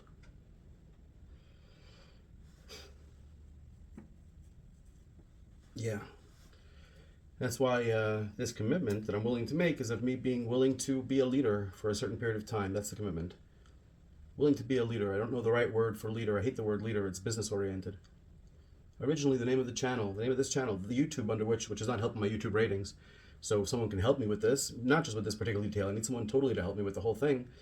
The name of this channel was originally Running for Führer. To make a couple of points, one of which is this. There is no word for what I'm trying to do, so fine. Let's make the word Führer. There we go. Right. And if someone misunderstands me because they're, let them be enraged and find out how I feel about the actual Nazis. Right? Let them find out my own relationship, my own personal, if I have anything, right? So, but whatever, Führer. I don't know the word. Leader is more disgusting to me. Because leader doesn't sound like a joke. Führer sounds like a joke. You understand that most of what I'm saying is a joke. There's a leadership aspect of it, but most of what I'm saying is a joke. So you need one person who is public, whom people can talk to, who can call people out and can be called out publicly, not privately. Someone who has to stand next to say, hey, between me and you, Yud Hey Vav Hey should judge. Yehovah should judge. This is the totality of who we are, not just accident. The totality. You are not living up with all of your things. You're not living up to. All right. What the Christian Bible had to say. I was saying regarding Christians that they have, thank God for their Christian Bible, they have a simpler understanding, which sometimes keeps them from getting into the problem of how far away each of the cities were. See, there's a famous thing in the Christian Bible, which I can't get into right now, but of Jesus pointing out that let him who is the first, it's not Jesus again, it's Yehoshua, and this time we know it's Yehoshua for the record, because this story only entered around 800 years. It only entered the official canon that we have today of the New Testament, of the Christian Bible, around the year 800, in the 800s approximately. Before then, it wasn't in the canon. Did someone make it up there? Bart Ehrman, whom I think is awesome. I do. But Bart Ehrman said, probably it seemed like somebody felt, well, this sounds like something Jesus would say, and they put it in there. I mean, really, come on. I mean, he knows better than anybody that despite the fact that the different gospels have disagreements between them that are embarrassing to Christians, they're like blatant differences that are embarrassing to Christians to this very day. People did not do the easy fix. The copyists did not do the easy fix to make it work. They couldn't decide. You think they're going to you think it's going to enter if Christians spread around the world, is it likely there's going to enter, someone's going to just write it in and it'll become, and it doesn't seem likely. And I recently came across evidence. Yeah, I recently came across evidence. There's a reference to it. In the way that we know about the early Christianities. And perhaps we shouldn't call them Christianities because a lot of them didn't speak they didn't speak Latin or Greek or English. They spoke Hebrew. I'm not sure what they called themselves, the original Jews. If somebody knows, please let me know. What did the community call themselves? They didn't call themselves a church, we know that. Did they have a name? Those at least who resisted Paul, let's say, before it became a Greek, before it had to translate to the Greek understanding. Not that I'm saying people should or shouldn't resist Paul. I'm not getting to religious things here. But there were Christians who were writing, non-Jewish Christians, hundreds of years later, who were writing about all the terrible heresies, because that's what really matters. If you want to understand Jesus was all about heresy. That was, just read anything he said. It was all about, don't be a heretic. It was all about believe the right things. You must believe the right, it's the whole thing. I'm being sarcastic. It wasn't even his thing. Even the things that people, not in any which way. But a lot of these heresies were Jews. Jews who were followers of Yehoshua, who would not know the name Jesus in any pronunciation. And they mention at one point a piece from their Bible, from their heretical Bible, that includes this story about the adulterous woman, where Yehoshua says, he's not saying she's not guilty.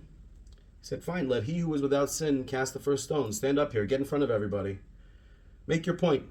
Don't do it as a mob. As a mob, that's agentism. It's everyone else doing it. I'm just contributing. What does it matter? One stone. All right, if you're without sin. He had nothing to say. Originally they asked him, should we or shouldn't he? You understand, Jesus, I keep saying this, it's important to know. Jews, it's not important to know. I mentioned it often enough. This was going to be another defense of the Pharisees, of the Jews today. Again, I don't owe them as much as I'm pretending I do. Neither I nor God owes them, through me anyway, or through them, or through anything, owes them as much credit as I'm giving them, unfortunately. Some, yes, and I hate to say negative things like that, but I can speak for myself very clearly. And for the Tzelem Elohim that is me. Yes. For the image of God that am I, this lowercase g that am I, the equal God that am I can speak with full authority. There is nothing that isn't deserved by people who allow lots of things.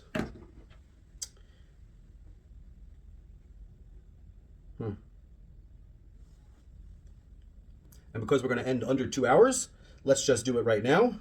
So the Cohens, the sons of Levi, because God chose them, that's why. Right, that was my point with Christians. Their experiences are good. Watch the thing. But, obviously there's some level of disappointment. When they say you didn't accept Jesus, they mean more than that, usually. They mean like you should be model citizens. We kind of expect it of you.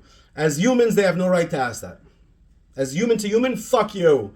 As human to human, really, come on. Walk in my shoes for a while, all right?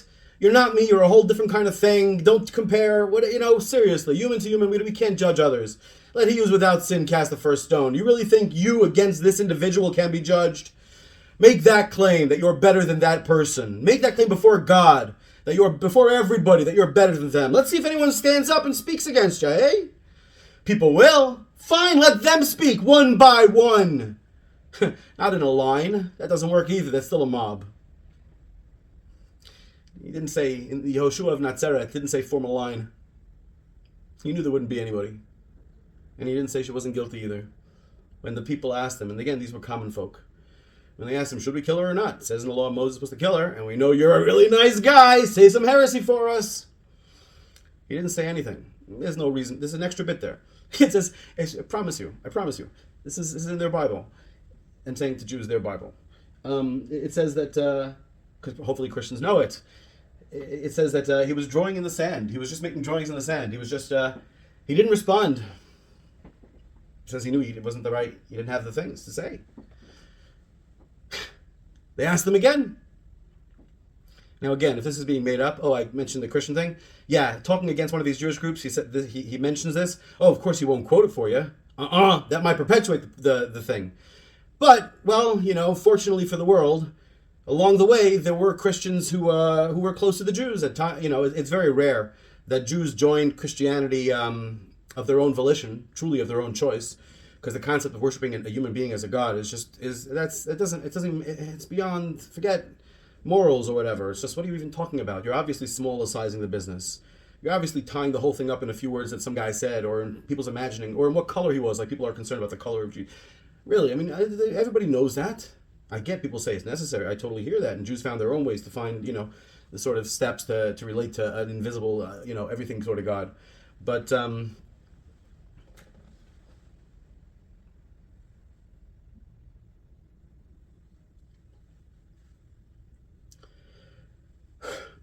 it's obvious that the Christians, there were Christians, plenty. We know of later ones. Johann Reuchlin, who fought against Johannes Pfefferkorn, a Meshumed. It means one who destroyed himself, a destruction. One who converted to another faith. As a matter of fact, there's many Jewish books where the Hebrew letters are often used instead of English letters, where they won't actually have that letter in the books. Mem, Shin, if it comes Shmad, Shin, Mem, Daled, if it comes to that page number, don't worry, it's 344. Yeah, 344. Instead, they do Shaddam, which has the word blood in it, or whatever. They might do it other ways, but I've seen Shaddam instead of Saddam. They put Saddam instead of Shmad to become another faith. Because the truth is, becoming another faith it meant you were becoming an enemy of your people, really, in general. This Johannes Pfefferkorn was an enemy of the Jews. And Johann Reuchlin was a tremendous friend of the Jews, thanks to whom I understand certain aspects of Maimonides. He was a great scholar, a great, wonderful man. And it was undoubtedly people like him. I mentioned earlier that Muhammad seemed possibly to have learned from Jewish followers of Yehoshua. It seems that there were Christians later on who managed to incorporate this into, again, we don't have earlier versions of it. Obviously, it did exist in earlier versions. But one way or another, there were people who had the spirit, who had the true spirit of understanding of what the Christian Bible, and I stress, it is the Christian Bible, not the Jewish Bible, the Christian Bible, the true spirit of it, the spirit of Yehoshua of Nazareth. The spirit of Yehoshua of Nazareth, that person's spirit, lived on strong enough in the Christian world that became the official version, which is pretty darn cool. So, in this case, it says that the Cohens, whom God chose to serve him and to bless the people in his name, and to bless the people in the name of God, and upon whose mouth every argument and every wound is judged. Upon whose mouth every argument and every wound is judged. In other words, they are officially, whether they like it or not, even though they don't live among the people, they have ultimate responsibility for this business. They are some kind of special class of people. So, yeah, again, Christians, between me and you as humans, Seriously, especially if you haven't subscribed. Come on. Can you really say that I have a special a thing that I owe you or anybody? Why do I owe anybody else anything? If you haven't given me $36, seriously, why do I owe anything to anybody? What are you doing? What the hell are you doing? Again, if it's necessary for food, otherwise. But otherwise, what are you doing? What do you think you're doing right here? You don't have the spirit of... I don't know. Not for me to say. It's up to you to say. And it's not... I definitely don't mean to be guilt-inducing. I really don't. But I mean, literally, explain to me what you're doing. Love to hear it. Love to hear an explanation. The best explanation you could possibly have is I think that you're wrong for some reason for asking for $36. Then why are you watching this? If it's for a bad reason, all right, whatever. Make me famous for a bad reason. Cool with that. I doubt there is anybody like that, but it's really the only... Okay, sorry. It's very hard for me to talk about myself, especially because I do have these needs from you. It's not good. And I really don't want... I purposely insult you this way. I don't mean to insult, but I purposely speak this way with pseudo-arrogance. It's purposeful. So that nobody be giving out of pity. Don't do that. Don't do that. I don't want that. I don't want that. I want money that is given out of honor. You want to be a part of this honor. You consider this honorable. If you consider this honorable, if you consider yourselves honored by this, and therefore you want to be a part of it, you want to be able to comment on the Substack, you want to be able to read it, you want to see the videos that are not going to be released for everybody. If you want that, because you think that you deserve the honor for your own reasons, or because you want to save the world for your own reasons, but for your own reasons, then I'd be honored to accept it. I really would, though. That's the absolute. People who know me know me. I'm not a fake individual. The honor is not fake. In other words, the only people who can comment on Substack are people who are subscribers. Enough. So, yeah, so they all have to come together. V'chol ziknei ha'ir, and all the elders in the city, it's repeated here, ha'kroiv melachalol, that are near to the, that were closest, the city that was closest to the corpse. Yerachatzu, that's the word Ritzicha. Remember, like I said before? As you can see, the transposition of letters is something, like I mentioned, Shmad, Shaddam, something that Jews do. It's an old appreciation of Hebrew a certain way. Anyway, Yerachatzu Asidayim, they wash their hands, Al Ha'egla, on their pet calf, in this beautiful valley that people would go to meditate. Arufa. Right. It spells it out. Like I said, no extra words here. Yerachatzu Asidayim, they wash their hands, Yedehem, their hands. In other words, the hands that act. Because it's as if you killed it. That's your point. That's the point. Whew. They all have the blood all over them. They're in a valley. The only way to spray is up. They all have the blood on them. All the elders of the city, all the judges of the city, and the Cohens, they all have to come. This isn't a common occurrence. This isn't intended to be a common occurrence. The Cohens and the Levites from the whole friggin' land, they all come out here to see this, to witness this, to consecrate, truly to desecrate the valley. Because someone died far away, so far that you have to measure. So far that you have to measure to know which city's closest. You're responsible. You're responsible.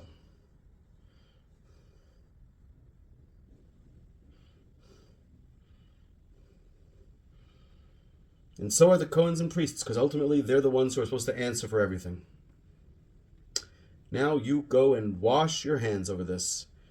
And va'anu va'amru, they all have to say precisely, that's what it means. Va'anu means to answer, va'amru means to say. They all have to say precisely this exact quote. The quotes in the Bible are taken seriously when it says you should say this, especially when the priests of Aaron are saying it. The oldest document that we have, the oldest biblical verse that we have. I have a friend who's a scholar. He grew up ultra-Orthodox, so now he thinks, he purposely decides the language. He says this is not from the Bible because there's a word that's different. Screw off, buddy. Come on, do you not get what we're saying? We're talking about the Bible exactly. I mean, seriously. But he has to think from his perspective, as many religious people do, that there's only one, and everybody had the exact same. People can have different letters. It doesn't mean, you can even believe that God wrote this exact word thing, letter for letter. He wrote our version, and the Sephardic version, and the Yemenite version. All the versions with 9 letter difference, 1 letter. He wrote them all. And when Maimonides had to go find the Keser Ram Tzoiva, doesn't matter. Believe what you want, but you can still understand how there can be a different version. Okay. Whether it comes from the Torah or it comes from Aaron and never had to write, and it also is in the Torah, but it was commonly done by the priests independent of the fact that it's also in the Torah. The Torah mentions other documents, literally mentions other documents. So it's the priestly blessing. The priestly blessing, that's referenced over here, but the actual words are elsewhere. That's the oldest version that we have. The oldest version that we have of anything from the Bible is that, written in precious metals. Precious metals. Older than any scroll. So when the Torah tells you to quote, it means quote. So, this is what they have to say. Va'anu va'amru. They say precisely. Holding up their hands above the calf. Yadenu lo shafcha es hadam hazeh. Ve'einenu lo ra'u. You are making a mockery of yourself unless you really mean it. I can't say this about anything, about anyone. There was a time that I could. See the preamble? And see the brief postamble. Nah, don't worry, no postamble. There was a time that I could say it. And that was why I left the whole thing. Because I went as far as anyone can go as a Jew. Went as far as anyone can go as a Jew. As Kol Yisrael Arevim Zelazeh. All Jews are partners for each other. All Jews are responsible for each other. You're an Orev. You're responsible for everyone else. And again, everyone's supposed to be part of Yisrael in an ideal world. Not a racial thing. I keep mentioning this for anyone who only comes across this video. And then people wonder why is each video so long? Because there's a zillion different misunderstandings that need to be said. Yes, there was a time I could say it. And like I said, fuck them. Fuck them. Fuck them. They didn't live up to their part of the bargain. As humans, they were fine. As individuals, they were fine. But as a society, I was living among them in the old city of Jerusalem even. And as a society, they didn't live up to their part of the bargain. So fuck them. Legitimately. As a society, not as individuals. I love them. I love you. Forget you because you're... I love you can watch the thing, the playlist I wrote before. I love people. In general. But what made me realize that you can't do that all the way is that, hey, Jesus got crucified, and thank God I'm not Christian, I don't have to be crucified. Someone comes to kill you, kill him first. And you know what? If that applies to all of society, because all of society is Sodom and Gomorrah, then it applies to all of society. I'm not atom bombing anybody. But it does. I'm informing you. You are Sodom and Gomorrah. We are Sodom and Gomorrah. I'm informing you. In the name of Isaiah, I'm informing you. No, Isaiah's not speaking through me. You can read the book if you like. I'm informing you. We are Sodom and Gomorrah. I'm informing you. I'm informing you. I'm informing you. So unless they want to make a mockery of themselves, they better make sure nobody gets killed around them, because they have to stand there with their hands dripping with the blood water dripping off their hands in front of everybody from all around, in front of everyone, all the important people, everyone. On the broken neck, they don't get to do it in a holy way. They don't get to put their hands on the head. No, this animal is murdered. This is murder. The Torah doesn't like this.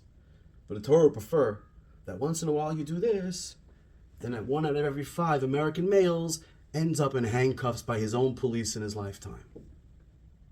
The Torah would prefer that you almost torture an animal to death. Not quite, but by Jew standards, by Torah standards, this is torture. You don't get to put your hands on it like it's a sacrifice. You don't get to check with the knife and slaughter it with your eyes, well, you can't have your eyes closed, but and to make a blessing on it. You don't get to look holy. You ain't looking holy. You ain't looking holy at all. You're taking an axe. Who the hell kills with an axe? In the Torah world, who the hell kills with an axe? You take an axe and you smash its neck. Oh, you probably missed too. After all, you're an elder. You're not one for slaughter. Oh, you're going to butcher the thing. All the kids crying all around you. Yeah, it's not going to be people. People ain't going to be saying, "Oh, thank God we got to see this beautiful mitzvah being done. Ooh, we got to see this wonderful Torah. How lucky of us." No, ain't going to be that way. In a sick world, it would be that way. In a sick world, it really would be that way. I could see that happening. People chartering first-class tickets to see this law happening. God save us from such a world. And if you know what I'm saying, you know that we're already living more or less in that world. This would be at least then it would be rare. No one's chartering first-class tickets. No one even does this because it's not rare. We're worse than them. Okay. So they have to say precisely, our hands have not spilled this blood and our eyes have not seen. Yeah, your eyes have not seen. They didn't have 30-second clips of all the most, emotionally, mentally stimulating things you can possibly, blowing up and murder and anything you can possibly, they didn't have that world. Everybody saw, everyone remembered. This was the most extraordinary thing that anybody had, any of them would ever have seen in their entire lives. Literally, not a joke, literally, this would be imagine, the most extraordinary thing. And here the elders with their hands dripping, yeah, over the pet. It's a process. It'll be everyone's pet for a while. They have to measure all the cities. Our hands have not spilled this blood, and our eyes have not seen. Kaper l'amcha Yisrael. Unguilt. That's the word. Unguilt. There's an understanding of guilt that takes place between the soul of a man or woman, the soul of an individual, the society, and the land itself upon whom you are standing and for whom you have to justify standing upon. You have to justify standing upon the earth. Not because you use plastic. Yeah, ultimately, sure. That should ultimately. That's the secular equivalent of people chartering first-class tickets to go watch this holy example of they found a corpse somewhere, and so therefore the cities measure it out and they killed a calf. Yeah, they would find a scapegoat. Exact same concept from the Bible too. Exact same thing. They would find a scapegoat, a human scapegoat for that. You know they would, right?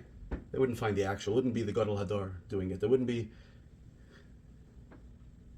Okay, we are responsible for the whole world. Like I said about the Chafetz Chaim, would the Holocaust have happened if he had lived? I don't know. I promise you this. I swear to you this. He would consider himself 100% responsible for it if it did. If it did, unless he was already beyond faculties, he would consider it his responsibility if it happened. One thing that he would realize is that we have to take care not only of our own Jewish community, but of the world. Screw this. Damn it. We have to take care of the whole world, because otherwise they'll murder us. We don't explain ourselves to each other. We don't communicate well enough with the world. My God, look at that.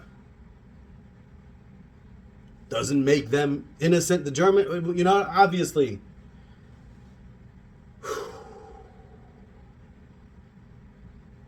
So I have to say, Kaper la'amcha Yisrael, unguilt, remove the guilt from your nation Israel, Asher Pidisa, whom you have redeemed. In other words, we recognize that we were slaves and maybe we deserve to be slaves. We saw that very clearly. Moses tried to free them and Moses was okay with killing. I have a hard time believing that Moses was actually a bad guy when he killed the Egyptian.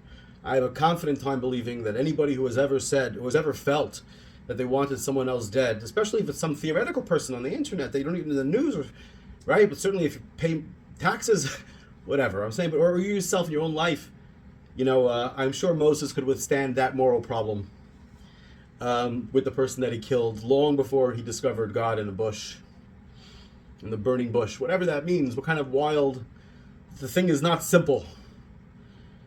So killing is not a problem for Moses if it has to be. But the next day he saw why. The people said, you think you're a judge over us? He believed he was. He saw there was no one else being judged. It says, Vayar ki ein ish, there was no other man. So he figured, I have to do it. I'm going to mess up, sure, whatever, but there's no other man. And we rely on man. We rely on humans. You don't rely on God. You rely on humans. You don't rely on God. What do you think this book is for? What do you think the 613 commandments are for? It would just say pray or bow down or slaughter a sacrifice if it wanted to say that. So Asher Pidisa Yehoah, whom you Yehoah have redeemed. Right? Remove the guilt from your nation Israel, whom you Yehovah have redeemed. Va'al titein dam naki b'kerev amcha. And do not place this innocent blood among your nation Israel. V'nikaper lahem hadam. And let us unguilt for them this blood. The elders are saying that ultimately we recognize that we are responsible, and this is the equivalent of being put in the stocks. This is much worse than being put in the stocks. This is the worst shame you could imagine happening to any human being under the sun. This is people of the true top positions. The true top positions. Who put their name and face on stuff. And who have the authority to carry it out. This is on them. And forevermore, this Nachal Eson, this permanent valley, will be stained with the blood and the memory passed on for generations throughout all the land of what took place. That's what has to happen when one person dies of hunger or of disease because they were on their own. Lo tirtzach, don't murder. You think I'm just saying it? I'm not fucking just saying it. I started an organization called Lo Tirtzach. The reason I can speak to the Arab thing, and fuck anyone who says I can't speak to the Arab thing or to the war thing. Fuck anyone a million times over who says I can't. They should not speak. If they knew, they would not speak. I know that for certain. If they knew, they would not speak. There's no question of that. But they don't know. They should shut the fuck up in front of people they don't know what they know talking about. I can speak to it with every level of authority. The Arab thing. I cared very much about it.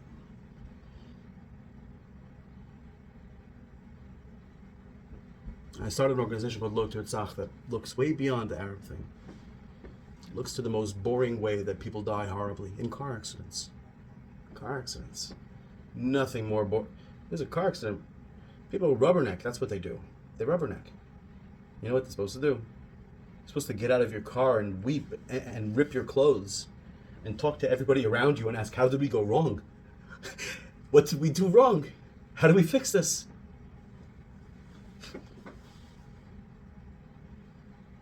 It's not what we do. That's what I did. Oh, I hope that I've been as much a sinner as any human being could be since then. I know that I haven't, unfortunately. I wish I could say that I have. I wish I could say that I have. Unfortunately, my tendency is towards nicer things. Nicer, being good morals in general. Not always, but in general. But I once did as far as a person could do. Lo tirtzach.